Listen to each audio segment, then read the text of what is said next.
प्रभु परमेश्वर की स्तुति हो। शुभ संदेश के हमारे सारे श्रोताओं को एक और बार मसीह यीशु के अधिश्रेष्ठ नाम में नमस्कार और जय मसीह। थोड़ी देर के हमारे मनन के लिए फिर से निकालेंगे मरकुस का सुसमाचार 5वां अध्याय 19वां पद, मार्क्स गॉस्पेल चैप्टर 5 वर्स 19।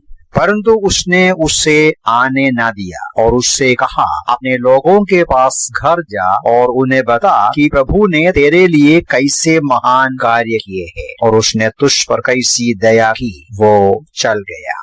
प्यारो, हम पिछले कुछ दिनों से देख रहे थे कि किस प्रकार प्रभु यीशु मसीह ने दुष्टात्माग्रस्त मनुष्य को अद्भुत तरीके से छुड़ाया, आजाद किया। उनके जीवन में जो परिवर्तन आया, उस परिवर्तन का परिणाम के रूप में हम देखते हैं उनका मन का भावना ही बदल गया।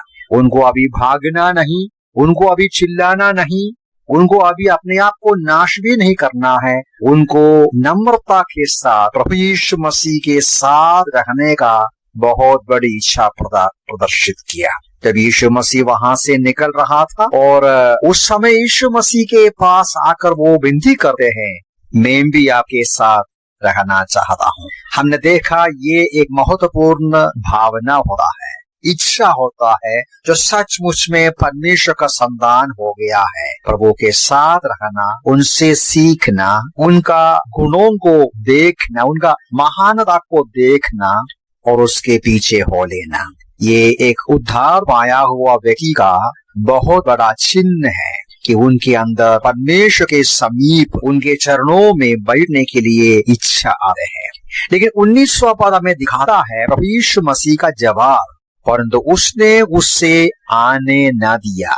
बहुत ही ध्यान से देखने की ये बात है। हमने देखा प्रभु यीशु मसीह स्वयं अपने प्रेरितों को अपने पास बैठने के लिए बुलाया और हमने देखा प्रभु यीशु मसीह स्वयं ये बात को कहा कि उनके चरणों में बैठकर वचन सुनना सनातन काल का मूल्य का होता है। कोई भी उसका परिणाम, उसका गुण हमसे खींच कर नहीं निकालेंगे। फिर भी यीशु मसीह उनसे बोलता है, आप मत आओ, मैं जाता हूँ, तुम मत आना। यहाँ दो सवाल हो रहा है। सवाल नंबर 1 ये है कि ये जो कहानी के अंदर 3 लोगों का मांग हम देख सकता है। सबसे पहले वो दुष्टात्माएं मांगा यीशु से, हमको अभी अधोलोक में नहीं भेजना, हमको अभी उन सुअरों में भेजना। यीशु मसीह ने उनका इच्छा, उनका मांग पूरा किया। और दूसरी हम देखता है कि वहां के निवासियों ने यीशु मसीह से विनती किया, आप मेहरबानी से यहाँ से जाएं, यहाँ नहीं रुकना। यीशु मसीह उनका भी मांग पूरा करते हैं। आप नाव में बैठने को गया कि चले जाने के लिए।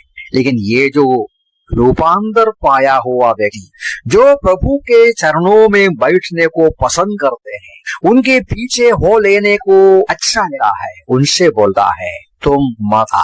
क्यों ऐसा बोला? क्यों उसकी इच्छा को, उसका मांग यीशु मसीह ने पूरा नहीं किया? दूसरा एक सवाल यह है कि हम कई जगह देखा है प्रभु यीशु मसीह की सेवकाई के बीच में, जहाँ कई लोग अद्भुत तरीके से चंगाई पाते हैं या किसी न किसी प्रकार का आश्चर्यचकित कार्य उनके अंदर होते हैं, कई बार यीशु मसीह मना किया, लोगों को मत बोलना, मैंने किया। फॉर एग्जाम्पल, पहला अध्याय में ही हम देखा है 44वां पद में, एक कोढ़ी चंगा हो गया और कोढ़ी के कहते हैं तुम मत बोलना। लेकिन यहाँ क्यों बोला? तो अपने घर पे जाओ, घर पे जाके अपने लोगों के पास जाकर उनको बताना कि प्रभु ने तेरे लिए कैसे महान कार्य किए और उसने तुझ पर कैसी दया की। प्यारो, यहाँ समझने की एक बात है कि प्रभु यीशु मसीह ने चाहा यहूदियों के बीच में वो पर्दा के नीचे रहे, क्योंकि उनका आगमन का उद्देश्य केवल आश्चर्य कर्म करना ये नहीं, कलवरी के क्रूस पर मनुष्य जाति के पापों के लिए प्रायश्चित का बलिदान होना है। उसमें बाधा होने वाली कोई भी बात नहीं होना है। वो जब तक नहीं होगा उनका पूरा प्रकाशन वो नहीं चाहा। लेकिन इन अन्य जातियों के क्षेत्र में जहाँ से यीशु मसीह को चले जाने को कहा, आने वाले दिनों में वहां यीशु मसीह नहीं रहेंगे। अज्ञानता में, पाप के बंधन में, दुष्टात्माओं के बंधन में रहने वाले उन लोगों के बीच में इस मनुष्य जो रूपांतर पाया, जो बंधनों से छुटकारा पाया, अपना अनुभव की गवाही देने से वहां के क्षेत्र के लोगों को फायदा होगा, वहां के लोगों को सुसमाचार सुनने का मौका मिलेगा और यीशु मसीह की महिमा वहां होगा। और हम आगे देखा भी है कि आने वाले समय में यीशु मसीह फिर से कुछ क्षेत्रों में आएंगे, लोग उसके पास आएंगे इनका गवाही के वजह से।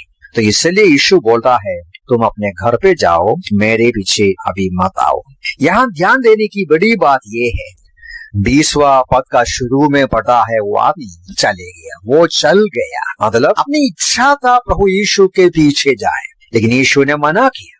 यीशु मसीह ने एक नया आदेश दिया, एक आज्ञा दिया आपकी, अब जाओ, जाकर मेरे बारे में आपकी गवाही दाओ। प्यारों, अपनी इच्छा से बढ़कर प्रभु की इच्छा पूरा करना, आज्ञाकारिता का एक मन, एक सचमुच में उद्धार पाया हुआ मनुष्य का चिन्ह हो रहा है, जो तैयार रहते हैं हमारे इच्छा के, हमारे पसंद के खिलाफ है तो भी प्रभु जो बोल रहा है वो करने का समर्पण, वो करने की इच्छा दर्शाता है, वो सचमुच में यीशु मसीह को स्वीकार किया है। प्रभु यीशु मसीह स्वयं कहा, यूहन्ना रे सुसमाचार 14 अध्याय का 23-24 पदों में इस प्रकार पढ़ते हैं। यीशु ने उत्तर देते हुए उससे कहा, यदि कोई मुझसे प्रेम करता है तो वो मेरे वचन का पालन करेगा, जो मुझसे प्रेम नहीं करता वो मेरा वचन का पालन नहीं करता। एक आज्ञाकारिता का मन दर्शाते हैं प्रभु यीशु मसीह के प्रति हमारे अंदर सचमुच में प्रेम है। यूहन्ना अपनी पत्रिका में भी इस बात को कहा है, यूहन्ना की पत्री 2 अध्याय 3 और 4, यदि हम उसकी आज्ञाओं का पालन करते हैं तो इसी से हमें ज्ञात हो रहा है कि हम उसे जान गए हैं।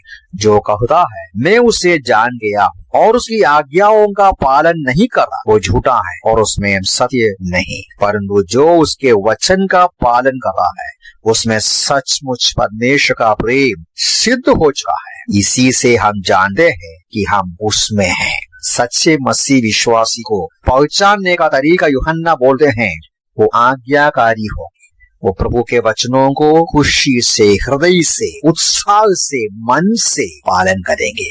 मेरे प्यारे भाई बहन जो मुझे सुनते हैं, आप जो दावा करते हैं कि मैं यीशु मसीह को पहचाना हूँ, उनके पीछे हो लेते हैं, क्या प्रभु का वचन को पालन करते हैं, उसकी आज्ञाएं पालन करते हैं, उसका वचन को पढ़ते हैं, मनन करते हैं?